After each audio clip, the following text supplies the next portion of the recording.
Hi, everyone. Welcome to another episode of Second Act Actors. I'm your host, Dr. Janet McMorty, and I'm still a medical doctor simultaneously trying to pursue a career in acting. My guest this week is Dr. Jim Jenkinson. Dr. Jim is a dentist turned actor. My first ever dentist turned actor. And he has an incredible story to tell. His partner is KK, Kristen Keller. She and I perform in an improv troupe together, and that's how I got introduced to Jim and heard his wonderful story.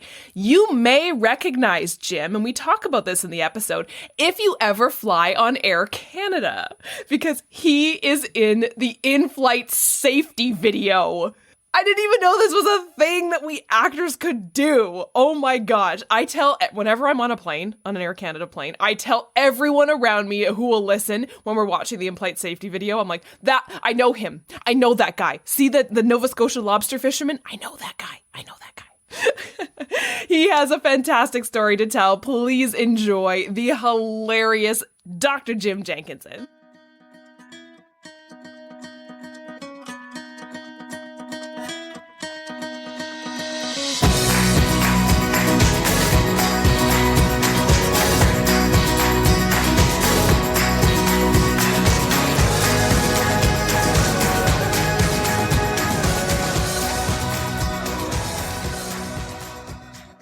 Tell me your story. How did you get into the old acting thing? When I was going to school, we were all on a fast track to all the professional schools like medicine, dentistry, law, and things like that. And so as I was traveling through high school, I was taking all the sciences and, a few English and history just in case. But I didn't take drama or anything like that. I was involved in a couple of the school plays, just tangentially, not, a major part. But when I graduated from university the first time round, I wasn't sure what I wanted to do, so I took 2 years off. And during those 2 years, I was working, but I found a course that was being offered by a lady named Karen Hazard. And Karen was a very well-known casting agent back in the 70s. She just passed away about 5 years ago. Lovely lady. But her course, when you went in there, they told you that you would be given two film projects at the end of it. It could be a commercial and a film, or it could be two films, whatever. And I thought, well, that's a lot better than most courses where they say, okay, you're on your own. Good luck. Chances are 1 in a million you'll get something, and that sounds like good odds to me. So I took it, and really diverse group of people. I ended up in a background sort of position, like an extra on The Silent Partner, which was an Elliot Gould movie back in the 77, 78, somewhere around there. And then I also did an Ultrabite toothpaste commercial, which obviously wasn't a big seller for Ultrabite because that's a brand that's gone now, but it was kind of prophetic about going into dentistry that I did that. But the one thing that I actually got 3 parts then, I guess, now to think about it. She got me into a made-for-TV movie that was being filmed in Toronto, Richard Rohmer's Separation. It was about the Quebec-Canada separation, going a lot of that discussion back in the late 70s. Of course, the referendum was in 80. But anyway, in this movie, we had people like Barry Morse from The Fugitive and things like that. He was there as the Canadian Prime Minister and so on. But I got the job of the doorman at the Grand Hotel in Paris. And this was subbed in, Casa Loma subbed in for the Grand Hotel in Paris. And all the cars had European license plates on them and so on. So I'm in this doorman's outfit, I think mainly because I was the guy who fit it. The hat didn't fit me, but they just left me bareheaded and said, you're the doorman. So I was receiving people, and one of the people who I opened the door for was Alexandra Stewart, a well-known European actress at the time. She was in Praise of Older Women and things like that. She didn't have much use for me trying to be a doorman there. She kind of took my hand on the way out of the car, and then I think she practically spit on me on her way in the car, into the hotel. But that was my brush with fame, shall we say. And I was on screen for all of 13 seconds, a couple of which I played a bodyguard in the casino for Arab sheikhs. So they were looking for guys who had dark hair and mustaches to play bodyguards. And so that's what I got. Modern cinema folks, you would never get a job like that unless you were Middle Eastern, but back then, dark hair was enough. So Yeah, so that was my introduction. Obviously, it wasn't a big thing. I think I made $100 for the whole time I was there. So it didn't influence me. I ended up going to the dental school after all. I'd sat in on some classes in the law school with a friend of mine. I'd sort of put aside my ideas of medicine because I didn't want to be in a place where somebody died on my shift and things like that. That's what you think about when you're 18 or 19, you know. So I did my dental school program, went out, graduated, ended up in Muskoka, practiced there for 25 years, did orthodontics and lots of sort of alternate dentistry. We were not metals people. We didn't like the fact that amalgam had a lot of mercury in it. So we were doing a lot of work on that side, and it was quite good stuff. But because we weren't using metals, we were using the light curing fillings that they've got now. And this was back in the early days of it, before that they had all the safety equipment so that your eyes were protected. And after about 20 years, I ended up with some serious eye damage in my retina. And I managed with it as best I could. But after the 5 years or so of dealing with that, it distorted everything, made straight lines crooked and things. And that's not good when you're trying to, do the kind of precise work that we were doing. So I ended up leaving and selling my practice. And now I'm one career down sort of thing. What do I do next? And I tried consulting and a few things like that, and that was okay. I mean, it was all right. But I wanted something a little more stimulating, something different. So for my second act, I chose to go back to school for acting. And I took courses with Sears and Switzer in Toronto, which they're no longer doing that. They're coaches, but they're no longer doing. And the Pro Actors Studio and a number of places like that. There were half dozen or more, I think, that I took back then. And then I started auditioning. And I did a number of student films to start with, which are always exciting because they don't know anything more about what they're doing than we did.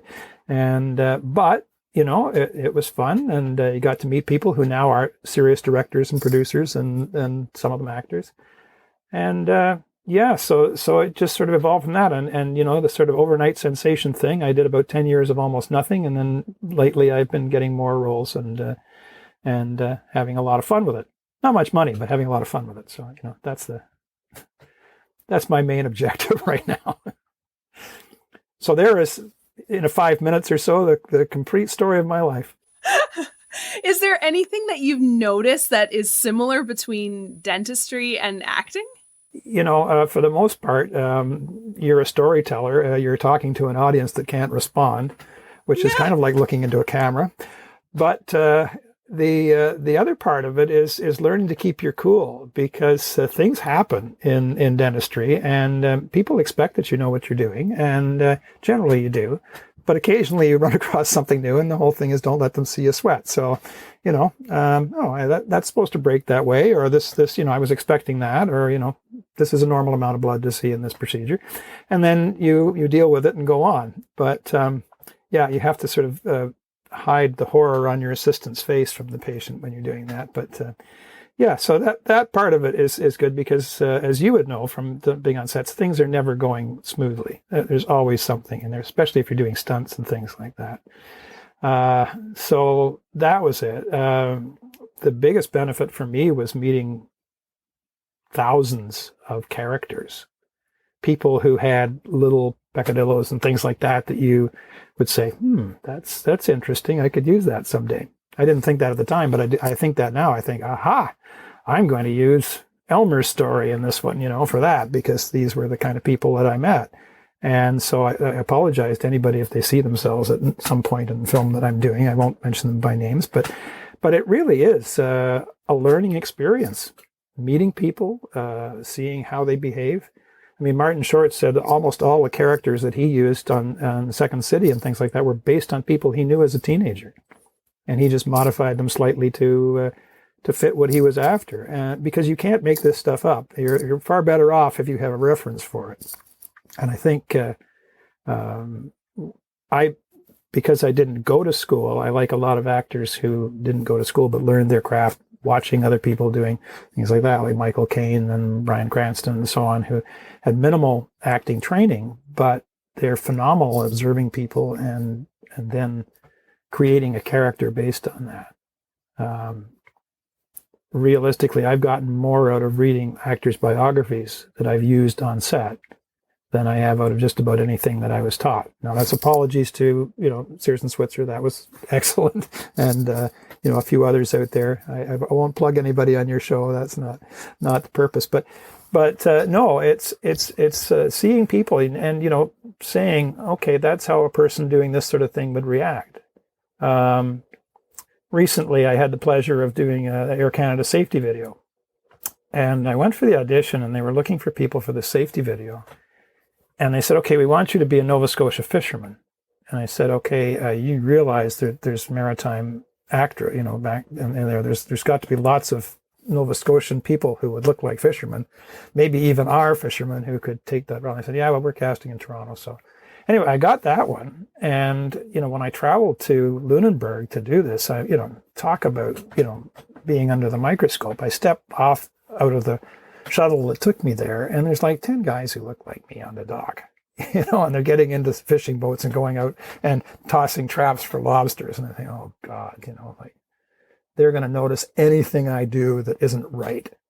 So fortunately, I had a little bit of time, and the guy who was running the boat I was on, I said, look, quick, give me the fast, course in how you throw the traps, how you retrieve them, how, everything you do. And he was very good and helped me out. I did make one mistake, which I'll let people find out and point out for themselves. But so that ended it. So now if you're boarding an Air Canada flight that travels over water, you'll see me showing you how to put on your life jacket. But that's the sort of thing you think, well, I talked to the actors who did the one for Air France, and they were passing as flight attendants. And they were working with regular flight attendants. And Johan said, really, like, how are we doing? Are we representing you correctly, or do we look like total fools? And they said, oh no, you're doing a good job.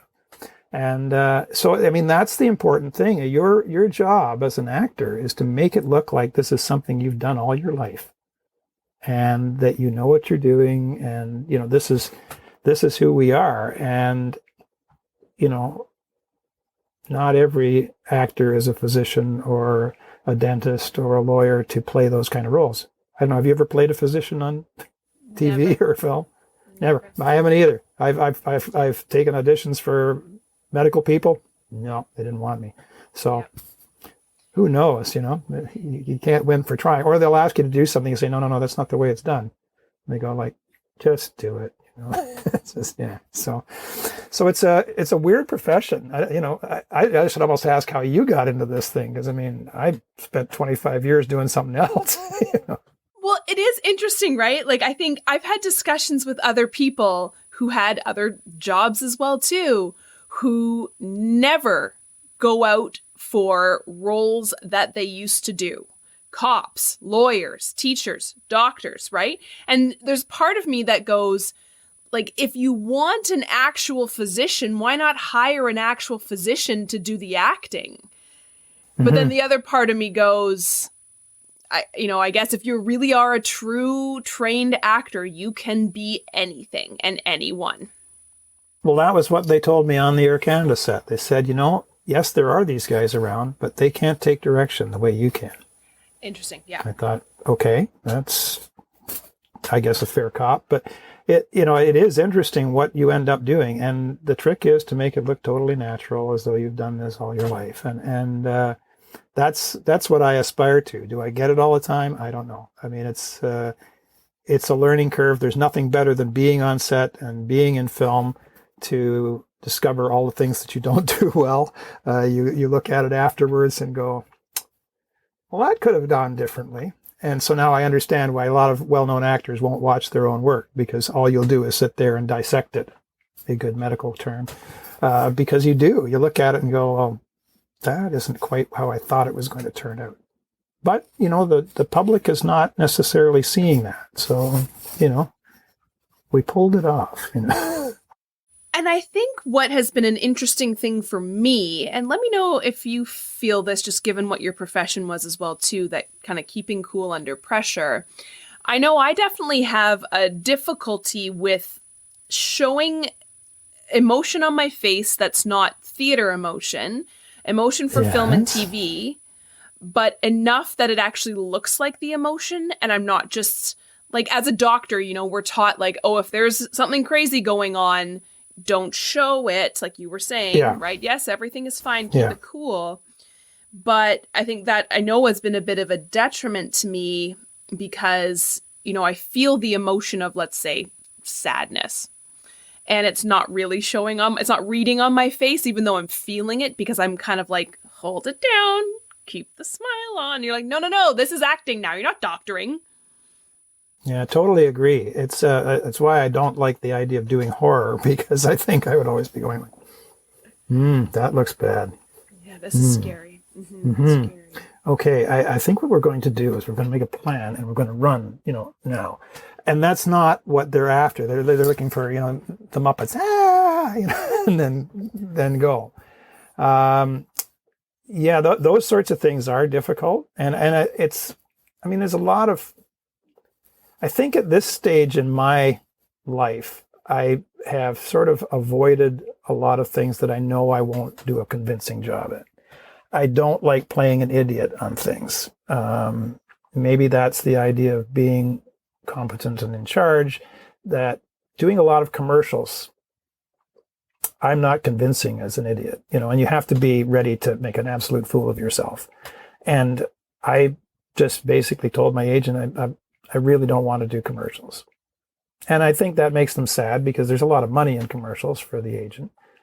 But, you know, I found my little niche playing the sort of sympathetic and sage father or grandfather who gives lots of advice that nobody follows. And, you know, just that sort of guy who is in that position. I mean, I look at every role I played in the last year, and it's been a father, grandfather who, you know, people say, oh yeah, you know, I talked to Murray, talked to, you know, Frank there, you know, and he's the go-to guy, but he is calm and cool under crisis, and he's just, you know, that. So I mean, now these are not high art movies, you know. I mean, we're not into the sort of caliber of the A-listers by any stretch, but you know, occasionally you are working with some fairly talented actors, and you know, you have to interact, and that's when you learn that. You learn watching them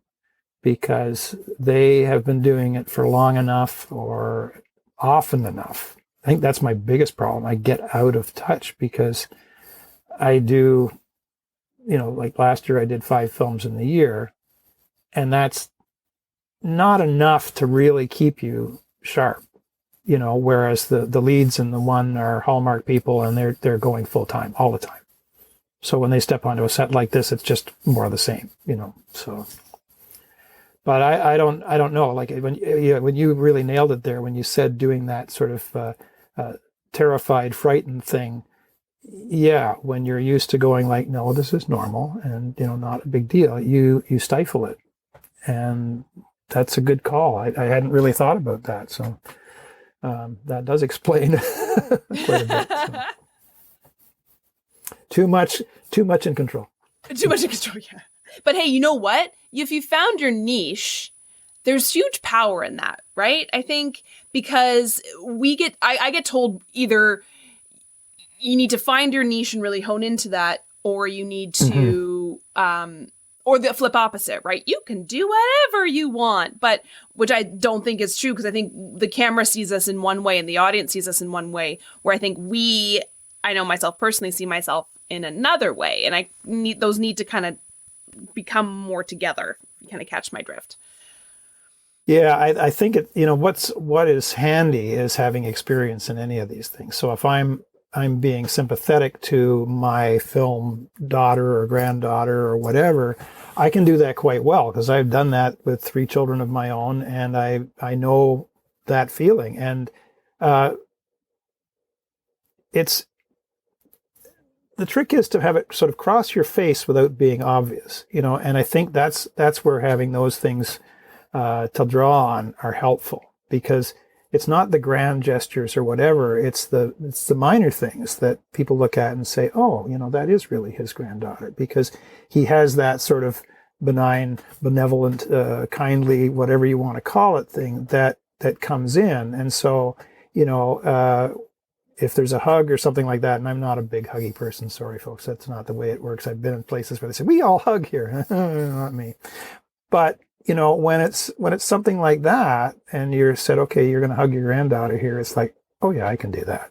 That's a comfortable, normal thing, and it will be natural because that is comfortable. It's doing those things that are uncomfortable, as you say, where you have to break out of your natural mold and say, I am going to be a terrified schoolgirl, or I don't get that role very often, but something where you have to exhibit a lot of emotion that you don't ordinarily do.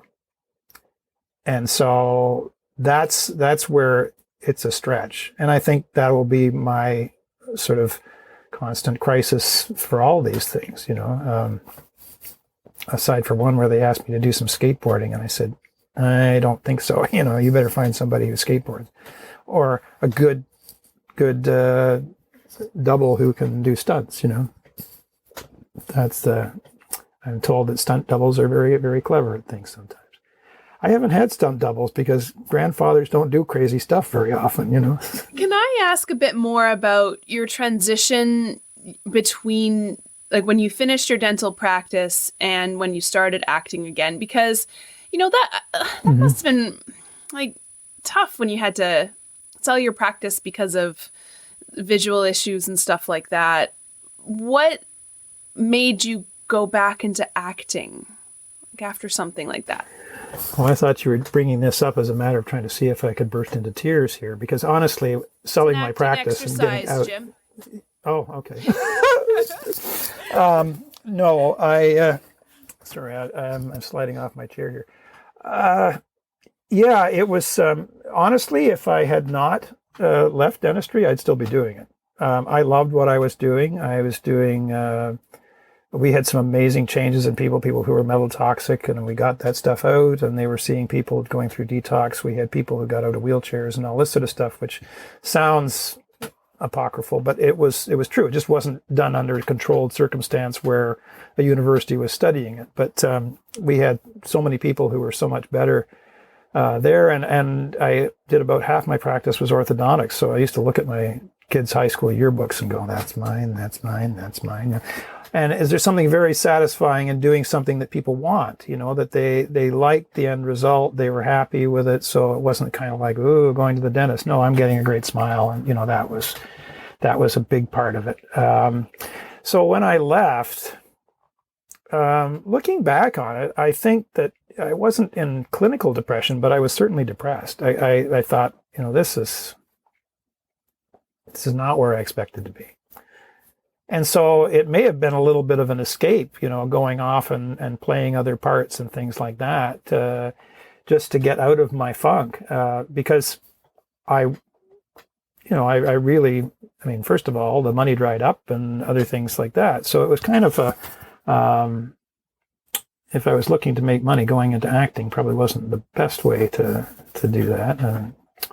So far, it's more of an expensive hobby than an income source. But no, I don't know. I think I struggled to stay in sort of the technical more than artistic side, and yet there was always a part of me that sort of said, here's a chance to do something very different and see if you can do anything reasonably well at it. Because acting is not something that, some people are absolute naturals. They point a camera at them and they just go ahead, and it's a beautiful thing to watch. But it's a lot of hard work for most people. I don't think anyone really sees the amount of scene study, breaking it down, trying to figure out what your relationship is to somebody, how this person would react under that circumstance, all those things. And also not being able to read the scripts very well because the printing is small and the eyes are bad, and stuff is copyrighted, so you can't blow it up to huge sizes. So I struggle with that, particularly when they change the script on set. all of a sudden you're saying a whole bunch of different lines, and I'm going like, I haven't memorized those yet. You might want to, give me a minute or a day or two or a week. But anyway, there's challenges that way. So, but I think it was just the fact that it was something absolutely different. And that was what appealed to me. And it also is kind of fun and discouraging and entertaining and a bit frightening to see yourself on film as something that other people look at and go, oh, there's that.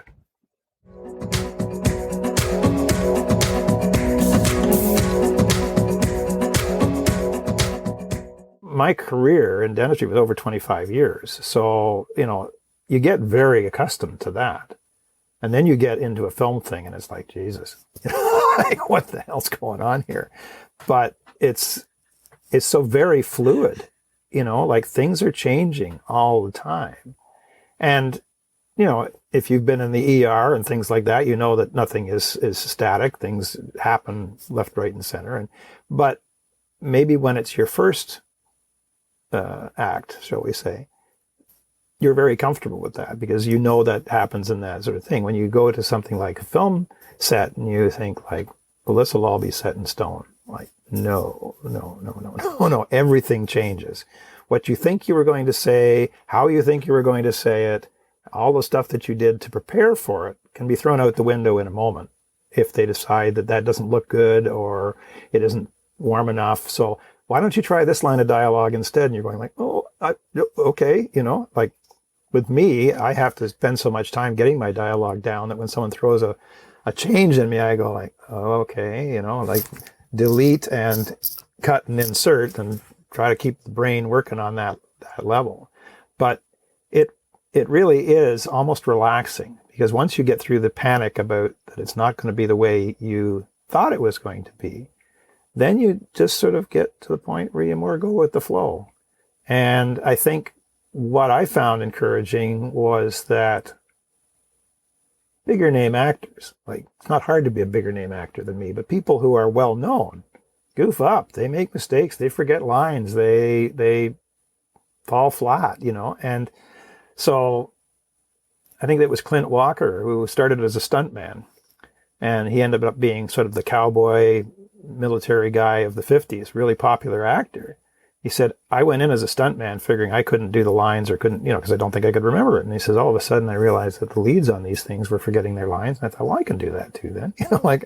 And that was on film when you didn't want to do repeats, whereas on digital, they can just erase and go over it again. It's not a costly thing like it is. I mean, it is costly in terms of crew time and that sort of thing. But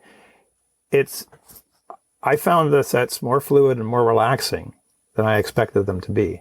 I thought it was going to be very technical, and it ended up being pretty relaxing. Maybe that's just the ones I've been on. I mean, I've not been on, a movie film set, like something for theater release. I've done made-for-TV movies and like serial TV type things and that. But they all seem very relaxed, and it just, people go with it, and big name actors make goofs, and they just laugh and turn around and do it again, and they don't hold you responsible for making a mistake, which is a big thing. If you goof up, you're going like, all these people. Oh, we can go again. All right, okay, and then you go back and do it, and I have trouble with memory work now, not like when I was a kid. It doesn't stick as easily. So I like it when someone says, okay, we can do that again. Don't worry about it. We'll do that again. So that was good. Speaking of the sets you've been on, do you have any favorite or memorable on-set stories? Yes, actually, it's funny because the more I've done, the more comfortable I've become. But the last bigger one that I did was a Hallmark movie, and the two leads were amazing. They were actually boyfriend, girlfriend for a number of years. And so the chemistry between them was terrific. I played the grandfather to the female lead. And so we had a few very sort of, like, when I mean intimate in terms of loving relationship back and forth, not hot and heavy stuff. No, that I don't get called to play the male romantic lead for things. I'm the teddy bear grandfather. So we had a great little scene over a dining room table in this movie, and it just went on for 3 or 4 minutes, which is a fairly long scene in anything you're doing where it's kind of continuous. And it was just so nice because it was just like talking to my own daughter. And we had that relationship for the entire movie, and it was great. And so it was very much being in the moment all along. And, you know, she was excited about the fact that I had saved articles she'd written and, you know, framed them and that sort of thing. And it was like just the natural back and forth was so great that you forget that you're saying lines, which is really what you want it to be, isn't it? The lines have to come out as though this is the first time you've ever said them. And even though you've said it 10 times or more, depending on how many takes they do. And you know, they do a big dirty shot where you say it, and then they come in and they focus it on you and you say it for like 5 times. And then you're over her shoulder looking at you doing this thing. And it's like, yeah, I'm getting really tired of these lines by the time they go, but they always have to come out in that same way. And it was so easy with her because she was just this natural, fresh-faced gal who could be my own daughter. So that worked out really well. And I play fathers and grandfathers a lot. So that was an interesting one when it was that smooth, you know. But she's a very good actress, and the guy who plays her fiance sort of thing, same deal. So, and the director was a sweetheart, just, you know, totally comfortable with him. So it was great. And you know, after that, I fell on my face and banged myself up, so I didn't audition for a while. And it's kind of nice to think back that was the last one I did that was you know, my favorite. And so there you go. Doesn't happen every day, but most of the time, you know, people are, if they know their stuff, they're really easy to work with. I've been with a couple of actors who, well, there was one, is it okay if I divert to the one that wasn't so comfortable? Because I was playing this fellow's father, and we had a set of lines, and it was a back and forth seesaw between he and I, and he hadn't memorized any of his lines. So all mine were predicated on particular things he would say, and he was rambling away and and I'm thinking like, okay, you know, when are we going to get around to this so that I can say my line? And it didn't happen. And so, you know, after he talked for like 5 minutes and then didn't get a response from me, he said, like, what's going on? I said, well, you never mentioned what I have to respond to. You know, this isn't a totally improvised scene. I went, oh, what do you mean? He says, oh, well, it's this. It says, oh, okay. We did that scene probably 15 or 16 times before he got it right. And this is a better known guy. So, you know, those things happen. And you know, I mean, who knows? Maybe he was up late the night before and didn't get to do it or whatever. But, you know, most people come prepared. And, you know, if they're not, then that's a problem. So, but when you're on set, I don't find, for the most part, there's any of that egotistical thing about, well, I'm the star and you're, you know, some peon who's brought in for the day. Generally, you know, and of course, I also surprisingly don't find that I'm particularly awestruck by anybody I know well from doing things. If you're like in a scene with somebody who's you admire or whatever, you know, they tend to come up and say, hi, you know, I'm Yannick Besson, whatever, you know, this sort of thing. And you go, oh, okay, hi, I'm Jim. And it just goes on. So it's, yeah, that feeling that you have to be perfect because they seem to be is like, you know, I think it's far easier if you're playing a character in a role in a series or whatever. I mean, those guys know themselves inside out. They know their character inside out. So I think when you come on, they don't have a problem if you're struggling a bit with somebody who is totally new to the whole thing. And I've gotten some good advice. Well, you know, he's this sort of thing. Why not try it that way? And, you know, sometimes an actor will direct. Most often the director directs you and says, try it this way. That might work better. But yeah, it's I haven't ever felt like a complete idiot. No, maybe once or twice. But you know, it's generally, you know, we go on and we try to be perfectionists. But if you just go on and try to have a good time and make sure everybody else has a good time, then that works out too.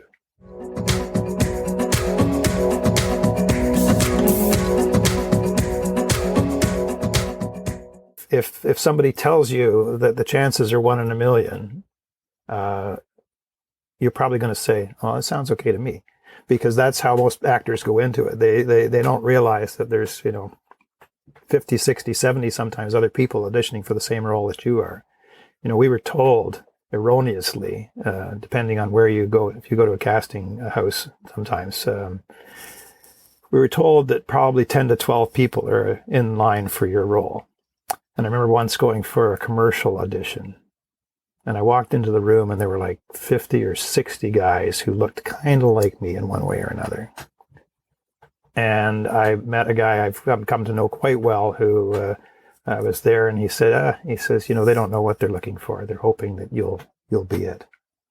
And that's it, because you're doing them a favor when you come into the casting. They want to cast this thing, and they want to find somebody who can do it. So when you go in, you give them your best shot, and you can't feel badly if you don't get it, because you may be the wrong age, the wrong look, the wrong height, whatever their perception is as to who this character is going to be. That would be it. So my favorite quote on that part is actually a Michael Caine one, and I have this written down so that I keep reminding myself. But this is from his book, Blowing the Bloody Doors Off. And if you're an aspiring actor, I would get that book, because Michael Caine, it's a great story, but it's also a great acting lesson, because Michael Caine is very natural, very good at it.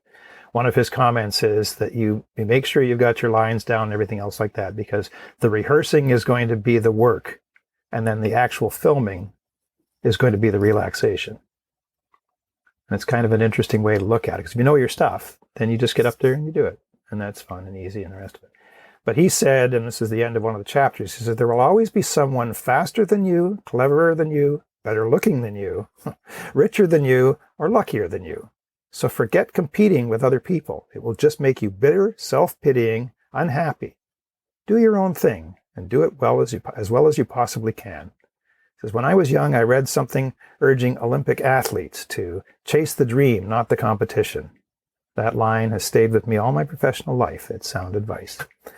And, Michael Caine is very familiar with acting. He started in the 1960s and is still going. So he's got over 60 years in the industry, and and he's an older guy, even older than me. And so, that part gives me some encouragement, because, if you're starting late, you think, well, why am I doing this? Because how many years would I have to do it? Well, I'm about 10 years in now, and I'm expecting to be an overnight sensation in about another 10. So, I'll be practically Michael Caine's age by then. So I have to, just keep doing it, keep enjoying it, and not feel like I'm in competition with anybody. Because, I own my niche, which is kind of the guy on the Canadian Tire Money. And that's who I am. I'm an old white guy, which is not a popular thing to be right now. I'm not terribly inclusive. God, Scots, Irish, 50-50, basically. So, I expect that in a lot of roles that I'm auditioning for, that someone who is of a different ethnicity or whatever will be more likely to get it, because that's what they're looking for. But you go in and you do your thing. You do it as well as you can.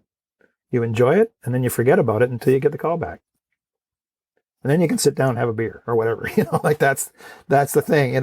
You don't look at it as I have to have this job. Because if you have to have this job, you put so much pressure on yourself that you'll never enjoy it. And once I started relaxing doing auditions and just doing it and then letting it go, it's like people started calling and saying, okay, we'd like to talk to you. And so I would say for that, everybody's going to be nervous. Everybody's going to be doing the other thing. And it's now you don't even have to go into I don't know when you were auditioning first, if you were going into the actual casting director's room, and there's like 5 guys sitting at the table, and one person wrote the story, and the other person is going to be directing it, and the other person is producer, and they're all sitting there and they're saying like, okay, do your thing. And most of them aren't looking at it. There's one guy eating a sandwich, there's another guy who's doing this sort of stuff, and you think, everybody's really focusing on me, aren't they? And so you go and do your thing, and then you walk out and think, oh, that was awful. But now it's almost all self-tapes. So you get yourself a good self-tape app, and you do that, and you pick the one that you like best, and you send it in. And it's way easier and less stress. You'll still be nervous because you're being filmed. Once you get used to being filmed, it's not so bad. But yeah, it's Michael Caine. Just do your best and move on, and try to be the best at being what you can bring to it. And forget about those 60 other guys who look like you who are probably auditioning for the same part. But I'm sure it's very different for somebody who's in their 20s to mid 30s, because that's the demographic that people are interested in. It's like talking to some of the people on Murdoch Mysteries when they started in there. It's been the 15 years going on that show, and when they started, they were quite young actors. And in 15 years, you've moved from 25 to 40, and so you're into a different demographic altogether, and some of them older, and so, really in Canadian film, if you were to get on something like Murdoch Mysteries and be a regular, that's a gift.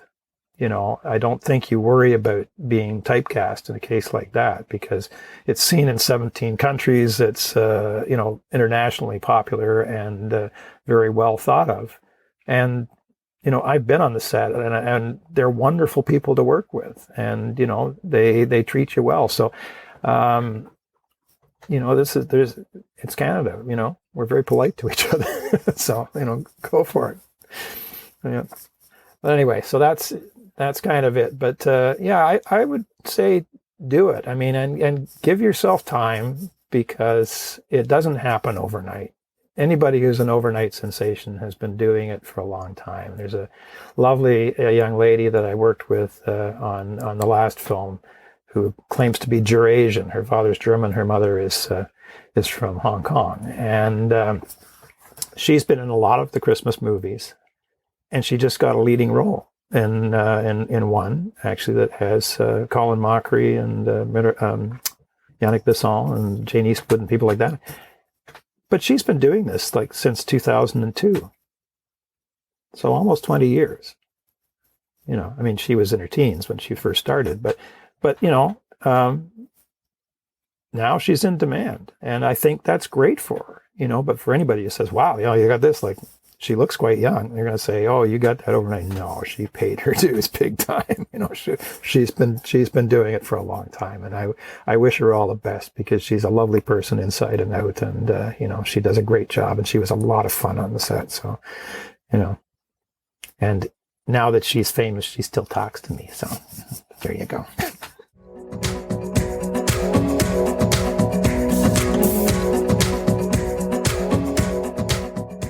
This is a great concept, because I think that there are more and more people who didn't come up through the ranks of drama school and acting classes and university and things like that. I mean, and I think that any experience you have in business or in life that you can bring with you when you come to a film set is incredibly valuable. So, people who have done other things are going to have much handier time when it comes to doing the playing a part that they haven't any experience with, but they can remember somebody who would fit that and go with it. And maybe they'll get to be an old fisherman putting a life jacket on. I just had somebody last night remind me of that. Said, "Are you on that safety video on Air Canada? This guy looks a lot like you." Yeah, that was me.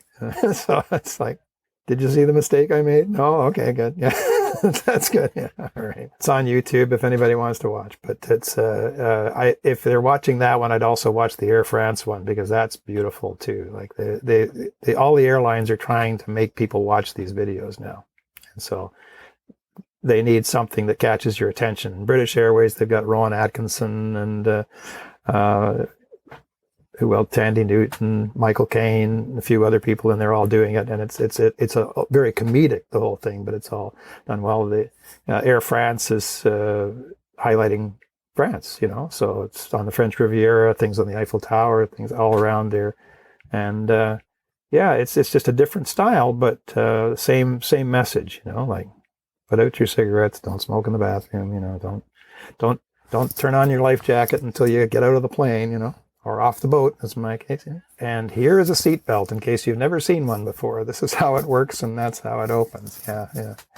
So you can see why people tune out. But when the guy from Calgary riding his horse across into the mountains from the prairies reaches into his saddlebag and pulls out the brochure on all the features of the plane, you're going like, what? Like riding your horse and reading this thing, and it's like, okay, yeah, all right, we're going.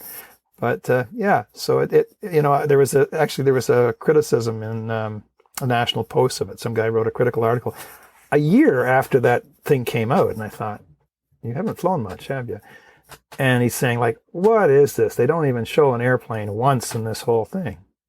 And then he says, and then they got this old guy at the end telling you how to put on a life jacket. And I thought, if you watched it till the end, that's exactly what they wanted you to do, So, get off your high horse, unless you're in Calgary, and realize that, that was their aim. They wanted to get something that you go like, what? And watch it. Now, I mean, people who fly frequently are probably tired of seeing me put on a life jacket, but it's still, once you've seen it, you can't unsee it. So I guess that's the idea, But anyway, this has been a lot of fun, and I hope it's been helpful to other people who are planning on doing the same thing as we're doing. So.